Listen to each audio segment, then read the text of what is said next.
Hello, బజ్జీలు వేస్తున్నాను చూడండి.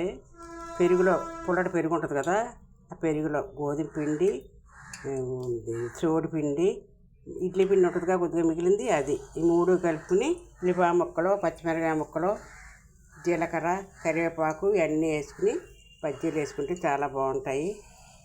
ఒక గంట నానబెట్టాలి పిండి వేసుకో, చక్కగా ఆరోగ్యానికి మంచిది. బయట మైదా పిండితో వేస్తారు, అవి ఏంది కడుపులో నొప్పులు గట్టా వస్తుంటాయి. ఆల్రెడీ వేస్తున్నాను చూడండి, ఇంకా వేసాను. ఇవి చూడండి బాగున్నాయి కదా. ఇది ఆల్రెడీ మేము చట్నీ, పుదీనా, కొత్తిమీర, కరివేపాకు మూడు కలిపి నిల్వ చేయించుకుంటాం పచ్చడి. అది నచ్చుకుంటాం మేము, ఆరోగ్యంగా ఉంటుంది కదా అని.